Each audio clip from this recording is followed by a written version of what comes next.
പരിശുദ്ധ അമ്മ ജീവനോടെ പ്രത്യക്ഷപ്പെട്ട ഈ ആൾത്താരയിൽ ഞാൻ വന്നത് എൻ്റെ ഉടമ്പടി സാക്ഷ്യം പറയാനാണ്. എൻ്റെ പേര് കുഞ്ഞുമോൾ. ഞാൻ ഇടുക്കിയിലുള്ള അടിമാലിൽ നിന്ന് വരുന്നു. ഞാൻ ആദ്യമായി ഉടമ്പടി എടുത്തത് 2019 ഞാനൊരു അക്രൈസ്തവ കുടുംബത്തിലാണ്. എനിക്ക് ഉടമ്പടി എന്നാണെന്നൊന്നും അന്ന് അറിയാനും ആ നിയമം പാലിക്കാനും പറ്റിയില്ല. പിന്നെ കൊറോണ വന്നു, എൻ്റെ ഉടമ്പടിയൊക്കെ ഒഴിപ്പി എനിക്ക് വരാൻ സാധിച്ചില്ല. പിന്നീട് ഞാൻ ഈ 2024 സെപ്റ്റംബർ 5 വന്ന് ഉടമ്പടി എടുത്തു. പുതിയതായിട്ട് ഉടമ്പടി നിയോഗം 6 നിയോഗം എഴുതി ഞാൻ തിരിച്ച് വീട്ടിൽ ചെന്ന് ഉടമ്പടി പ്രാർത്ഥന സന്ധ്യയ്ക്ക് പ്രാർത്ഥിച്ചു. 16 വർഷമായി ഞാനും ഭർത്താവുമായി അകന്ന് കഴിയുകയായിരുന്നു. 2 മക്കളും ഞാനും വാടകയ്ക്കാണ് താമസിച്ചത്. കാരണം എനിക്ക് യൂട്രസിന് ഒരു ഓപ്പറേഷൻ, യൂട്രസിലെ മുഴ എടുത്ത് മാറ്റിയതിനെ തുടർന്ന് 3 ഓപ്പറേഷൻ ചെയ്യേണ്ടി വന്നു. എനിക്ക് വീട്ടിൽ പോയി പൊരുത്തപ്പെട്ടു പോരാത്ത സാഹചര്യമായിരുന്നു. അങ്ങനെ ഞാൻ ഉടമ്പടിയിൽ ക്ഷമിച്ചും കണ്ണീരോടെ പ്രാർത്ഥിച്ചതിൻ്റെ ഫലമായി പരിശുദ്ധ അമ്മ ക്ഷമിച്ച് പ്രാർത്ഥിച്ചപ്പോൾ എൻ്റെ ഭർത്താവുമായി രമ്യതപ്പെടാൻ സാധിച്ചു. പിന്നീട് 3ാമത്തെ ഉടമ്പടി എന്ന് പറയുന്നത് വാടകയ്ക്ക് 16 വർഷമായി. എനിക്ക് സ്വന്തമായൊരു ഭവനം വേണം അമ്മേ. എനിക്ക് മകന് 2 കുഞ്ഞു പിള്ളേരാണ്. അപ്പോൾ എന്നും വാടകയ്ക്ക് താമസിക്കാൻ പറ്റില്ല എന്ന് നിയോഗം വെച്ച് പ്രാർത്ഥിച്ചതിൻ്റെ ഫലം ഞാൻ ക്ഷമിച്ച് പ്രാർത്ഥിച്ചു. മറ്റുള്ളവർക്ക് വേണ്ടിയിട്ടും പ്രാർത്ഥിച്ചു. എല്ലാത്തിനുമായി അമ്മ എനിക്ക് ഉടമ്പടി പോയി പുതുക്കി ചെന്നതിൻ്റെ ജൂൺ 23 ഉടമ്പടി പുതുക്കി. ജൂലൈ 8 എനിക്കൊരു വസ്തു വാങ്ങിക്കാൻ എങ്ങനെയെന്നൊന്നും എനിക്കറിയില്ല. വസ്തു വാങ്ങിച്ചു, അതിൻ്റെ പോക്കുവരവ് ചെയ്തു, കരവടച്ചു, സ്വന്തം പേരിലായി. പഞ്ചായത്തിൽ നിന്ന് വീടിന് അനുവദിച്ചു. ഞാൻ എഗ്രിമെൻറ്റ് വെച്ചിട്ടുണ്ട്. ബാക്കിയൊന്നും എനിക്കറിയില്ല. ഈശോയും അമ്മ മാതാവും ഇത്രയും നടത്തി തന്നു. ഇതെങ്ങനെ സംഭവിച്ചെന്ന് പോലും ഉടമ്പടി 2ാമത് എടുത്തതിന് ശേഷം എൻ്റെ കാര്യങ്ങളെല്ലാം വേഗം നടക്കുന്നു. ഞാൻ പ്രത്യേകിച്ച് പ്രാർത്ഥിക്കാൻ എനിക്ക് കുറച്ച് കൂടുതൽ അറിയില്ല. എങ്കിലും രാവിലെ ഞാൻ എണീക്കുമ്പോൾ അമ്മയുടെ ഇഷ്ടം എന്താണ് അത് എന്നിൽ നടക്കട്ടെ, അമ്മയെ ഈശോയെ പറ്റി ആരോടെങ്കിലും ഇന്നൊരു വാക്ക് പറയാൻ എനിക്ക് കഴിയണമേ എന്ന് പറഞ്ഞാണ് ഞാൻ ജോലിക്ക് പോകുന്നതും ഒക്കെ. അങ്ങനെ അതിൻ്റെ ഫലമായിട്ട് എൻ്റെ ജീവിതത്തിൽ കിട്ടി. പിന്നീട് എനിക്ക് പറയാനുള്ള വലിയ സാക്ഷ്യം ഞാൻ നിയോഗത്തിലും വെച്ചിട്ടില്ല, പ്രാർത്ഥിച്ചിട്ടുമില്ല. പക്ഷേ അമ്മ എന്നിൽ അത് വലിയത് കരുതിയിരുന്നു. എനിക്ക് 28 വർഷമായി ആസ്മയുടെ അസുഖമായിരുന്നു. 15 വർഷമായി ഇൻക്ലിയറിൽ ഉപയോഗിക്കുന്ന ആളാണ് 2 നേരവും. അങ്ങനെയാണ് ഞാൻ ജോലിക്ക് പോകുന്നതൊക്കെ. ഇപ്പോൾ ഉടമ്പടി പുതുക്കിയതിന് ശേഷം പിറ്റേ ദിവസമൊന്നും ശ്വാസം മുട്ടൽ തോന്നുന്നില്ല. അതുകൊണ്ട് ഞാൻ മരുന്ന് ഉപയോഗിച്ചില്ല. 2 ദിവസമായി. അപ്പോൾ ഞാൻ എൻ്റെ മോനോട് പറഞ്ഞു, അമ്മ മാതാവ് എൻ്റെ ആസ്മയുടെ അസുഖം എടുത്ത് മാറ്റിയെന്ന് തോന്നുന്നു. എനിക്ക് ഗുളികയില്ല. ഒരാഴ്ചയായപ്പോൾ എനിക്ക് പരിപൂർണ്ണ ബോധ്യമായി. ഇവിടെ വന്ന് ആദ്യമായി സാക്ഷ്യം പറയണമെന്നായിരുന്നു എൻ്റെ ആഗ്രഹം. പക്ഷേ അത്രയും ദൂരെ എല്ലാ മാസവും മരുന്ന് പറ്റിയില്ല. കഴിഞ്ഞ തവണ വന്ന് പറയാൻ അന്നേരം സാധിച്ചില്ല. ഇന്നാണ് എനിക്ക് അമ്മ അനുവദിച്ചു തന്ന സമയം. 28 വർഷമായ ആസ്മ എന്നിൽ നിന്നും പരിപൂർണമായി മാറ്റി. 7 മാസമായിട്ട് ഗുളികയോ മരുന്നോ ഒന്നും ഞാൻ ഉപയോഗിക്കാറില്ല. പരിശുദ്ധ അമ്മയ്ക്കും തിരുകുമാരനും കോടാനുകോടി നന്ദികൾ ഞാൻ പറയുന്നു. ഞാൻ പ്രേക്ഷിത വേല എന്ന് പത്രം വാങ്ങിച്ച് കൊണ്ടുപോയി ആശുപത്രിയിൽ കൊടുക്കും, ബസ് സ്റ്റാൻഡുകളിൽ കൊടുക്കും. 10ലും +2നും ഒക്കെ പഠിക്കുന്ന പിള്ളേരോട് കൂടുതലും ഞാൻ പറയും കൊടുക്കുമ്പം. ആ യുവതലമുറകൾ മാറിപ്പോയ ഒരു കുടുംബം മുഴുവൻ കണ്ണീരിലാഴും. അവരോട് ഞാൻ പറഞ്ഞും പ്രാർത്ഥിച്ചും കൊടുക്കാറുണ്ട്. കാരുണ്യപ്രവൃത്തി പൊതിച്ചോറ് വാങ്ങി രാവിലെ ജോലിക്ക് പോകുന്നതാണ്. അതുകൊണ്ട് വെച്ച് കൊണ്ടുപോക്കൊന്നും നടക്കില്ല. കുഞ്ഞു പിള്ളേരുണ്ട് വീട്ടിൽ. ഞാൻ പൊതിച്ചോറ് വാങ്ങി ഉപവാസത്തോടെ ശനിയാഴ്ചകളിൽ ആശുപത്രികളിൽ കൊടുക്കും. അങ്ങനെയൊക്കെ എൻ്റെ കാരുണ്യപ്രവൃത്തി. പിന്നെ ഞാൻ പ്രാർത്ഥിക്കുന്നത് മറ്റുള്ളവർക്ക് പ്രാർത്ഥിക്കും. ഹസ്ബൻഡ് തിരിച്ചു വന്നു. ഞാൻ ഇന്ന് കൊണ്ടുവരാതിരുന്നാണ്, സുഖമില്ലാത്തതുകൊണ്ട് വന്നില്ല. ഹസ്ബൻഡുമായിട്ട് വന്ന് ഞാൻ സാക്ഷ്യം പറയും. അതിനെ പിന്നെ ഞാൻ എപ്പോഴും പ്രാർത്ഥിക്കുന്നത് മറ്റുള്ളവർക്ക് വേണ്ടിയാണ്. ഞാൻ എപ്പോഴും പ്രാർത്ഥിക്കും. ജോസഫ് അച്ഛൻ്റെ പ്രാർത്ഥന കാണുമ്പോഴും എല്ലാം ദൈവമേ, അച്ഛനത്രയും പ്രാർത്ഥിച്ചത് കൊണ്ടാണ് ഇവരോട് അമ്മ ഇവിടെ പ്രത്യക്ഷപ്പെട്ടത്.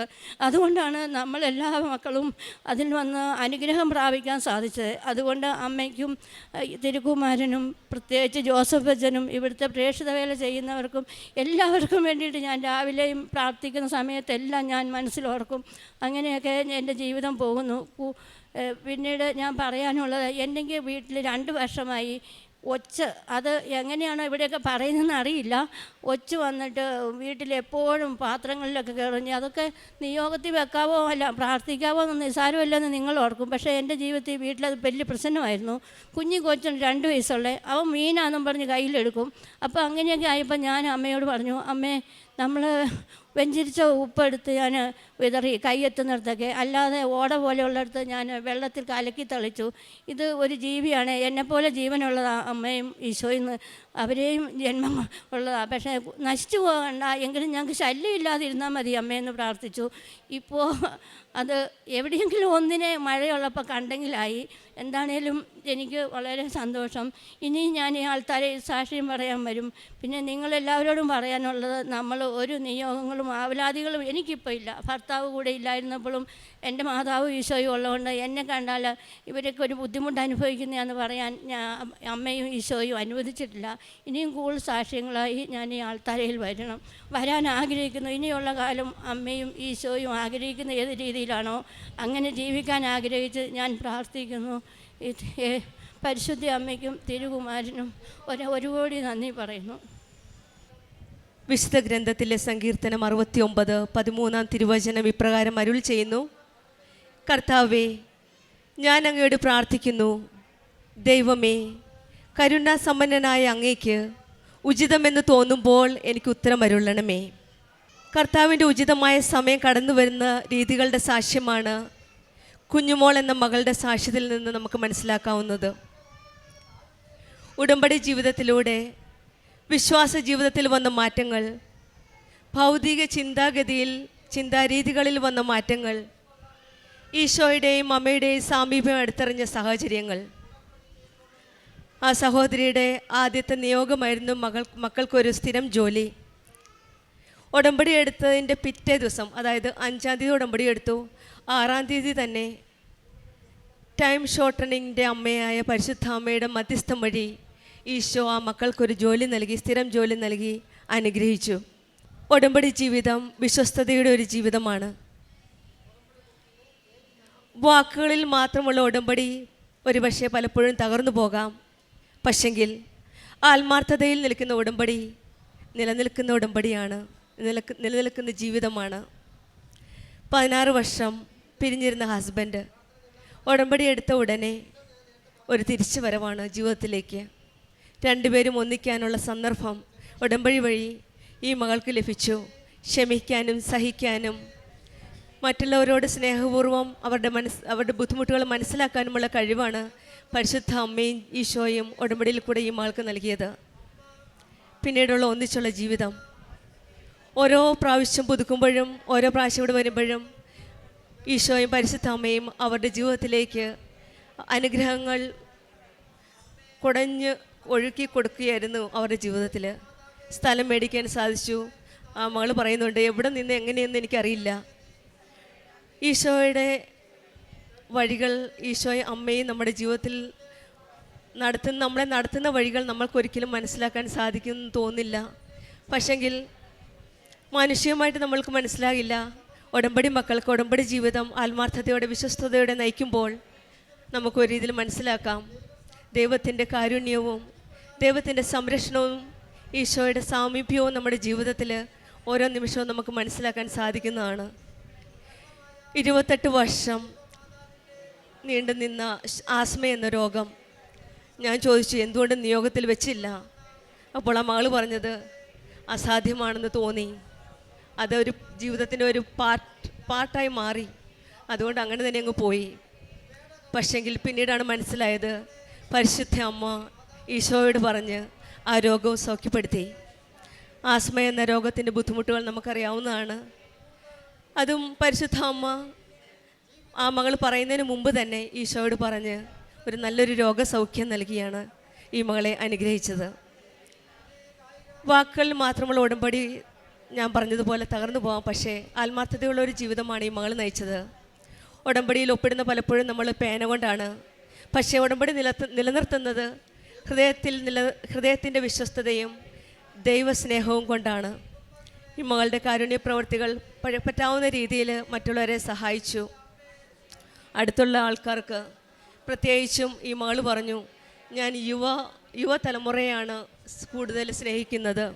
ഓരോരുത്തർക്കും ഓരോ രീതിയാണ് ഈശോയും അമ്മയും മറ്റുള്ളവർക്ക് പറഞ്ഞു കൊടുക്കാൻ തിരഞ്ഞെടുക്കുന്ന രീതികൾ.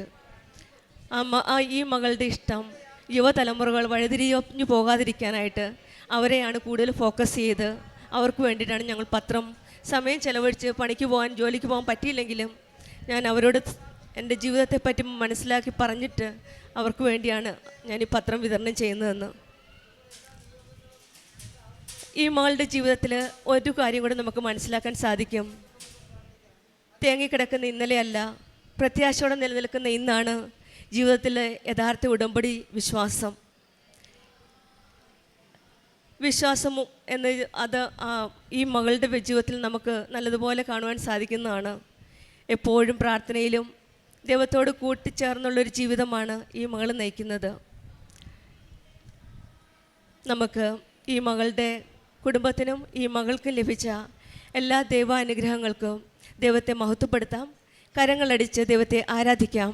പരിശുദ്ധ അമ്മയ്ക്കും തിരുക്കുമാരനും നന്ദി പറയാം. യേശുവേ നന്ദി, യേശുവേ സ്വസ്ത്രം.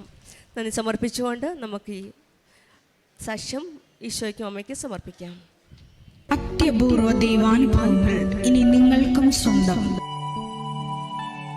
ഈ യൂട്യൂബ് ചാനൽ ഇതുവരെ സബ്സ്ക്രൈബ് ചെയ്തിട്ടില്ലെങ്കിൽ ഇപ്പോൾ തന്നെ സബ്സ്ക്രൈബ് ചെയ്യുക.